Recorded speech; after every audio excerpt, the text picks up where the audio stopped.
What's going on, guys? So today's video I want to talk about calories in versus calories out. Is it really that simple for weight loss? On paper it is, but in theory it's a little bit more complicated, but I'm gonna simplify it, so please bear in mind, okay, this is a very important video and give you my 2 cents on this. So let me give you a quick example. If your daily maintenance is 1500 calories per day, meaning if you eat 1500 calories per day, that is the amount that you don't gain weight or lose weight. Now you need to create a caloric deficit through diet and exercise. And to create a caloric deficit of, if you want to lose 1 true pound, you need to be in a caloric deficit of 3,500 calories through diet and through exercise and through your basal metabolic rate. So in the example of 1500 calories, if you were to create a caloric deficit of 500 calories per day, times it by 7 in 1 week, that'll be 3,500 calories deficit, and you will lose 1 true pound. So in the example of 1500 calories, let's say you burn 250 calories with daily running, and then you eat 250 calories under the 1500 calories, 1250. So you cut down, that will create 500 caloric deficit per day, and you'll lose 1 true pound. Pretty simple, right?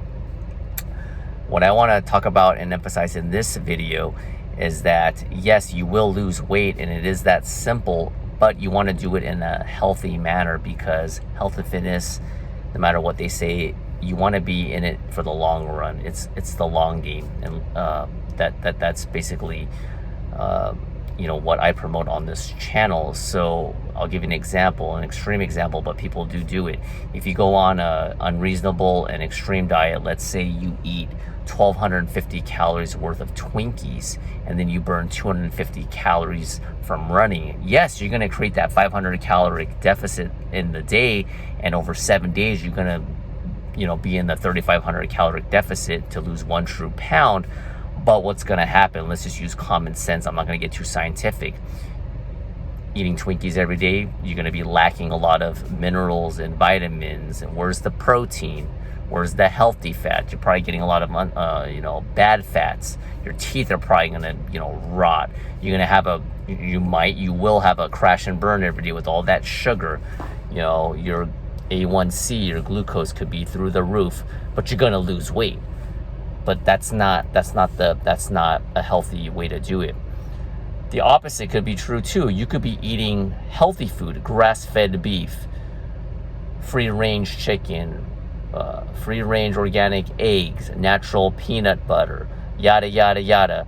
But if you eat too much of it, let's say in that example of the 1500 calorie daily maintenance example, you're eating like 1,800 calories worth of high quality foods.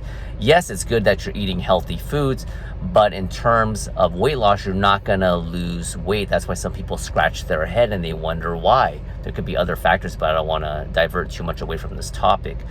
So what the heck do you do at this point? Man, you can't win. You can't win. What do you do? Well, that's why this video, I'm making it for you, is to simplify it. The best way to view this is think of calories for weight loss, and think of the quality of food, for your health. That is a good way to not overcomplicate things. So what you want to do is, if you want to lose weight, find out what your basal metabolic rate is. That's the amount, that calories that you burn just by living. Find out what your daily maintenance is. And even if you're not scientific with it, you know your body better than anyone else. You know how much you need to eat to where you don't gain weight, you don't lose weight. Once you find that sweet spot, then you can create your caloric deficit. Now, the best of both worlds is to what? Not do the Twinkie diet and not overeat with healthy food. What you want to do is you want to eat at a caloric deficit with healthy food. That's what you want to do. So once again, think of calories in terms of weight loss, find out what that number is, and then think of the quality of food for your health, because you want to be in this for the long haul. So under 5 minutes, hopefully that video or this video is informative. Let me know your comments and questions, because I know there's so much information out there and it can get complicated. So hopefully I helped you. And if I did, subscribe for more content, and I'll talk to you later. Bye.